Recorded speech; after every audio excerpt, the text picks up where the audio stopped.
আছো তোমরা সবাই? আশা হচ্ছে ভালো আছো। আমার নাম সুমন। আজকে প্রথমে একটা গুরুত্বপূর্ণ কথা বলে দিচ্ছি তোমাদেরকে, শুনো। অনেক কথা হবে, কিন্তু আগে আমার ভাইয়ের ড্যান্সটা দেখো। ভাই নাচটা কার কার ভালো লেগেছে অবশ্যই কমেন্ট সেকশনে বলুন। এবং আমার ভাই অনেক শরম পাচ্ছে, সেই জন্য মুখ লুকাচ্ছে। আচ্ছা বা তাহলে আমি যাচ্ছি আজকে আগরতলা। কেন যাচ্ছি? ঘুরবার জন্য? আর না না না, আজকে যাচ্ছি আমি পাসপোর্ট তৈরি করার জন্য কাশারিপুর। ভাই প্রথমে আনন্দ আনন্দ উঠেছি, তারপরে 90 কিলোমিটার যাওয়ার পর আমার পাছাটা কিছু এমন করছে, আমি উঠতে পারছি না। আচ্ছা বাদ দাও। তারপরে এটা হচ্ছে আমাদের বিশালগড়ের শিব পুজো এবং সকলে একটা দিয়ে দাও। বাস থেকে পাছাটা কিছুক্ষণ লাগানোর পর আমরা চলে এসেছি প্রায় নাগরজোলা আগরতলা। তারপরে এই দেখো আমরা নেমে এসেছি। তারপরে বড় বড় বিল্ডিং দেখে আমি একটু ভিডিও বানাচ্ছি, আরো গেছি তবু আপনাদেরকে দেখা, কারণ আপনারা তো কখনো জাননি আগরতলা। হা হা হা। আচ্ছা বার্তা। তারপর আমরা খেতে বসেছি, প্রায় অনেক খিদে লেগেছে, সেই জন্যে খাবার পর আমরা উঠে গেছি কাশারিপট্টি যাওয়ার জন্য একটা টমটমের মধ্যে। আর সব গাড়ি যেন রেস লাগাচ্ছে। ভাই আপনারা তো গেছেন, সেজন্য বুঝতেই পারবেন কেমন আগরতলা ভিড়। ভাই কখনো কখনো তো আমি নিজেকে নিজেই বিশ্বাস করি না, কারণ কখন কি হয়েছে সেটা আমি নিজেও জানি। আর ভাই আমি ড্রাইভারকে কিভাবে বিশ্বাস করে দেখবে, লাগিয়ে দিচ্ছে, কি বলবো। আর সাইড থেকে ওই অটোটা, ভাই কি নেমে আমি মনে করছিল না সেটাকে কি করবার জন্য। আচ্ছা বাদ দা, তবুও আর একটা ইন্টারেস্টিং জিনিস এই দেখো, টমটমের সাথে সাইকেলের রেস লাগাচ্ছি। ভাই কি না কি। আর ভাই এমন প্যাডেল মারছে না, আমার একটা গান মরে গেছে, ও প্যাডেল মারে মারে মারে মারে গাড়ির থেকেও আগে চলে যায়। কেন যায় নিজেও জানি না, তবুও চলে যায় গাড়ির থেকেও আগে। সেভাবে এই ব্যক্তিও আগে চলে গেছে। তারপর পাছাটা আমার গাড়ি থেকে নামিয়ে আমি প্রায় অল্প কিছুক্ষণ হাঁটার পর চলে এসেছিলাম পাসপোর্টটা তৈরি করার জন্য। আর ভাই জায়গার নামও ঠিক আছে, কারণ দেখো কাশ পিতলের দোকানের লগে দিয়ে কাশারিপট্টি জায়গাটার নাম রেখে দিয়েছে।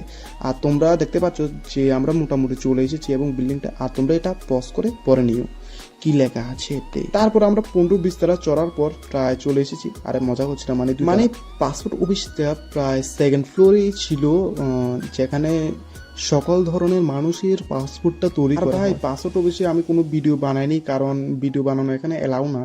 আর যদি মোবাইলটা ধরে ফেলে না, তাহলে আমাকে পাছার মধ্যে দিবে লাড়ে দিয়ে। আর আমি চাই না যে আমার পাছার মধ্যে বাড়ি বড়ুক এবং আমি গাড়ির মধ্যে না বসতে পারি। আর লিফটের মধ্যে উঠে গেছি নিচে যাওয়ার জন্য, আর প্রথমবার লিফটটা চালু করছি। ভাই অনেক ডর লাগছে, তবুও যেহেতু আর আমি লিফটের মতো চড়ে নেচে যাচ্ছি। তারপরে নেচ থেকে যাওয়ার পর প্রায় নিচে চলে এসেছি এবং তারপরে যাবো নাগরজোলা। তার আগে এই ক্লিপটা দেখো। এই ক্লিপটা দেখে আমার অনেক খুশি হচ্ছে, কারণ আমি জানি অনেকের গার্লফ্রেন্ড নেই, হা হা হা, সেই জন্য। তারপরে যাদের গার্লফ্রেন্ড আছে তারা বলবে বেবি আমাকে এটা কিনে দাও। তারপরে ছেলেটা বলবে ওকে বেবি। ভাই নাটকগুলি নিয়ে আমার অনেক সহ্য, কি বলবো, আমার অনেক আগুন জ্বলে মনের ভিতরে। আসার পথে আমি এসেছিলাম হচ্ছে বাসত করে, আর যাবো ট্রেনের মধ্যে। আর যদি তোমরা মনে করো যে তোমরা নিজেরও পাসপোর্ট বানাবে, তাহলে কি কি দরকার হয় পাসপোর্ট তৈরি করার জন্য, তাহলে অবশ্যই আমাকে কমেন্ট করে বলো, আমি বলে দেবো।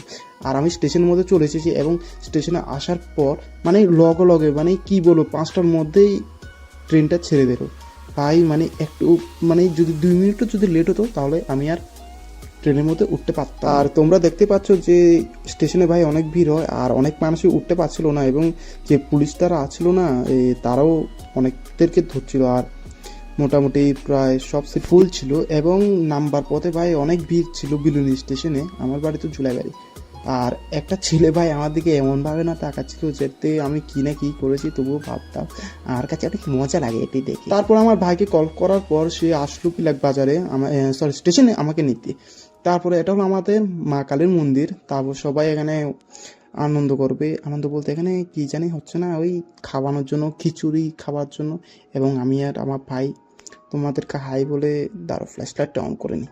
তারপরে ফ্ল্যাশ লাইটটা অন করে একটু হান্ডাগুলি মেরে সোজা বাড়ি চলে গেছিলাম। আমার যেটু বাজারের মধ্যে নেমে গেল। দেখো বস, আমার জীবনে তেমন কিছু হয় না স্পেশাল। আর যদি তোমরা এরকম টাইপের ব্লগ দেখতে চাও, তাহলে অবশ্যই সাবস্ক্রাইব করে এবং লাইক কমেন্ট করে থাকো।